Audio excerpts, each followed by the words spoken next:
He's the host of the Big Money Show. We're psyched to have him back on. Brian Brenberg in the house. Hey, man. It's like to be here, man. This show is like Prevagen. It just makes you think more clearly and yeah.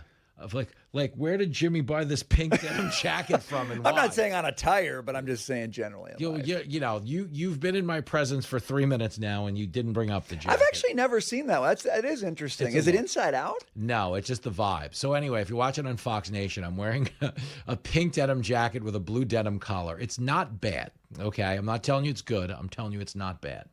But what happens is a lot of times if I'm on the internet and I'm shopping for a jacket that I think would look good on my TV show, the problem with ordering things from overseas is you don't know if they're going to show up. So usually I will buy an entry-level product, like the $30 product, to see if it even shows up before I have to cancel it and get my hopes up for the big one. Okay. So this $30 denim jacket made its way to my house today, just 9 short months after I ordered it. So now you know you've got a reputable site on your hands. No, it's a good summer look, man. It's like the Cape Cod kind of red going on there. You know, I could see. Well, I could see a Kennedy wearing that in the 70s, maybe. I don't know. Yeah. I'm not saying which one. Or a guy getting deported from Martha's Vineyard because DeSantis shipped him up there. And they're like, hell no. Do you remember that? That's like, it's almost 2 full years ago that DeSantis pulled that move. Oh, yeah. When everyone in Martha's Vineyard had the signs up that said, no human being is illegal. We should be building bridges, not walls. And then they built the bridge. Yeah, they built out of there. They built a bridge to a nearby military base where they exported all of the migrants. 40 migrants, by the way, which Martha's Vineyard, I don't know what you know about Martha's Vineyard. It's a pretty wealthy enclave. If anybody can handle a 40-person overflow. Oh. But they were like, hell no. And we just had Tom Homan on the Border Czar. We were talking about that. Oh, yeah. About how there's a little bit of hypocrisy baked into that cake. But I want to talk first and foremost about our lives. I know your son had a very successful baseball tournament over the weekend. That was a big deal. But you want to talk about the difference between how we're raising our kids. So Timmy goes out. He wins a tournament. Is this embargoed? Are you allowed to talk about this? No, it's public knowledge, yeah. So he wins a public baseball tournament. Yep. Which is a big deal. While Timmy's winning this tournament, okay, this is real. My son is caught on live TV at a Yankee Met game giving a double-barreled middle finger to Juan Soto. And everyone he knows is watching the game because it's Soto's return trip to New York. All his friends are watching. And the SNY broadcasters know where to look if they want to showcase some anti-Soto bio. They go right to section 104, the right field bleachers, and the first guy they see is Lincoln. No kidding. Jonathan, letting it rip. Oh. Now, the baseball thing gets deeper, though, because Lincoln was forced into action on Fox News Saturday night this past weekend because we were supposed to have Dwight Gooden on the show. No. But wouldn't you know it, the guy who once missed the Mets ticker tape parade after they won the World Series went missing. No. The hour of the taping. Are you serious? His handler was calling us up until we put on the makeup and lit up the cameras. Like, hey, is everything okay? You know, he's going to be on the C block. We just want to confirm the car, everything. Radio silence. Oh, my gosh. So Lincoln went from showing up to meet Dwight Gooden to being Dwight Gooden. And personally, I think Jenny went a little far with the blackface, but I'm not in charge of dressing the kid. I just host the show. I kid, but that was the weekend. That was the weekend our kids had. Timmy was winning titles. Lincoln was subbing in for a drug-addled celebrity. That is a big deal. You know what? Lincoln's probably like, what is he, 17, 16? I saw this stat on Dwight Gooden this week. You probably saw this online too. By the time Dwight Gooden was 20, I think his record in the major leagues was like 41-13. Is that true? He'd won a triple crown, pitching triple crown, Cy Young, Rookie of the Year. Wow. And had before he was 21. Before he was 21. Well, before he was 22. I'm just talking baseball stats before 21. That's all I'm saying. That's a whole nother card for that. Brian Brenberg's in studio. Dwight Gooden was iconic in that he was as popular as an athlete could be in this town. Dr. K, they had a Dwight Gooden on the corner of 42nd and 8th billboard that was 10 stories. That was his billboard. Really? And when you entered Penn Station on the 32nd Street entrance, going down those front steps, they had a Dwight Gooden, basically a massive picture, and they had his K counter for the season on it. And it got updated every time he pitched. He was a monster, him and Darryl Strawberry. Well, both of those guys, I think I told you this, for opening ceremonies for Timmy's Little League, to bring it back, Dwight Gooden and Darryl Strawberry and Mookie Wilson all came. That's amazing. And so they signed, so Timmy got Dwight's autograph. He got Mookie's autograph.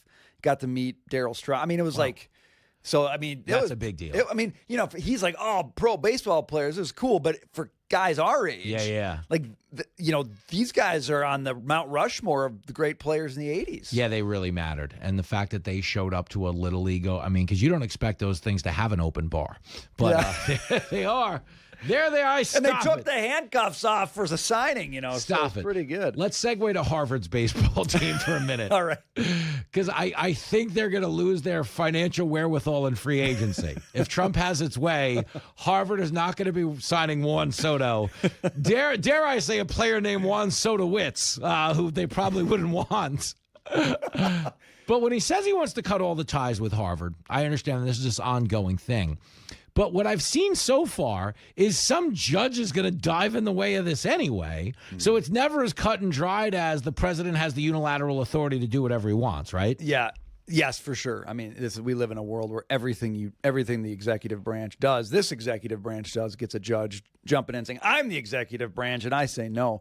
I like that look, here's what I like about it. I like that he's decided to go after this really hard. And I actually do think that, you know, ultimately the answer, if you want to kill the woke stuff in college universities, is you got to get rid of federal funding for colleges and universities and for the students who go there. And you do it on your own dime. Okay. And if you want to pay for that stuff, you can pay up for it. But I just guarantee you, as soon as people have to pay their own money, there are very few who are going to pay money to be told, showing up as a white guy, that you're a racist and you're a sexist, and you know you're not going to do that. Yeah, in the market, essentially, you're saying would be sorting it out. You know, because the supply and demand ratio on paying $150,000 a year to be called a racist, not good. That's right. Like if you went on Shark Tank and you're like, I've got a great idea. Yeah, it's $250,000. Yeah, it's funny how just having to pay your own money to be called a racist suddenly cleans up that market. Suddenly the clouds part and everyone can see clearly about the financial proposition we have before us. I'm saying, Brenberg, and that's the point. And you know what I think is unique about this moment, we were talking to Tom Homan earlier, is in a lot of ways we're in this once in a lifetime moment because people vote for, you know, the betterment of their lives, they think, every election. But most of the elections we'll live through in our lifetime involve people running on issues they don't really have a big intention of following through on once they get in. The one unique thing about there's a lot of unique things about the Trump presidency, but the follow through is really next level. And like on the border, they've been able to achieve what they have achieved because he meant it. And Homan is the wolf. Like in the movie Pulp Fiction, he is Harvey Keitel. He shows up to our interview in an Acura NSX and demands a cup of coffee. But even when it comes to stuff like Harvard, I think people might talk that game, but I don't think traditionally you'd get the follow through. So if it's going to happen, it's going to happen now. And I think they know that, which is why there's so much human shielding being done at the appellate court level. Because we've never had it. You said this earlier. You've never had a president face this many injunctions. No. And look, some people will say, well, it's because he's doing things he shouldn't be doing, so you got to throw injunctions at him. But that's not really it. Like these insider elite institutions, they rely on the insulation of the bureaucracy in the courts to make sure they're good thing, because they know it's not popular. Yeah. Like if the rest of America really got to shine a flashlight into what they do, they know they'd lose 90% of America. So they have these other things there to insulate them. That's why they got so upset about Elon Musk, by the way. He maybe hasn't saved as much money as they hoped he would, but it's because he went into all the buffers. He went into all the shoulder pads and the knee pads, right? And he said, we're gonna get rid of these things. You're gonna play just this will be bare knuckles now. Leather helmet football. And they're like, that we can't do. No. Because you get rid of that, and now people are they're not going to be forced to buy what we sell. Yeah, that's another thing. It's just, you just have to, there's so many things in America right now where the average taxpayer is forced to buy something that they don't even just not want, but they are morally opposed to, and they're being forced to buy it. Yeah, imagine that. It's like, We always joke about this. You know, we say like, you get better deals from the mafia than you do from the government. But it's like if you were to look at like say interest rates right now and where they went on credit cards, the mob would not charge you 29.99% because they know they'd never get their money back. They don't want to charge you a rate that means you're only going to be able to pay the interest on it because it's only a matter of time before you disappear and they don't get their money. That's right. So that's the world we're living in right now. Yep. We're talking to Brian Brenberg. Trump says they're fast tracking an EU trade deal. I don't know what that means, but I would imagine at some point they're going to play ball on this. Well, the slow track is where the EU lives, unless they're trying to like force you into, pronouns or something. More of that, societal coercion. But I think it's pretty funny how he says, what did he say on Friday? We're going to go 50% tariffs. Yeah. And all the markets tanked, and it's like, man, just give it a weekend. Yeah, can you hang out? We need more long weekends in America because if you just took more long weekends, what happens is something happens on a Friday, and by Monday it's sorted out. Tuesday, you're fine. You're doing a show, and the Dow's up 700 points. Yeah, look at that. Right? Yeah. And only the people who were listening on Friday sold their stuff. That's right. Like, oh, it's down, the EU, 50%, sell it all. At the end of the day, how much is going to change with the EU? 27 countries, represented by you want to talk about like super bureaucrats. Yeah. There's no more bureaucrat than somebody running something in the EU. But here's the thing. Trump works on Trump time. Yep. And he's just like, you guys. He is. I was telling people this earlier. Get your people here. Yeah, get him in there. He is the closest thing we have to a bleacher creature in the Oval Office because he just sits around on Truth Social and heckles all day. All day. Doesn't matter. Every ball, every strike, every call by the ump, you're getting a Truth Social post. Gavin Newsom's a loser. I don't know if he's waited on Macron getting popped in the face yet, but if you saw the Macron video, he's like, oh, no, we were just horsing around before.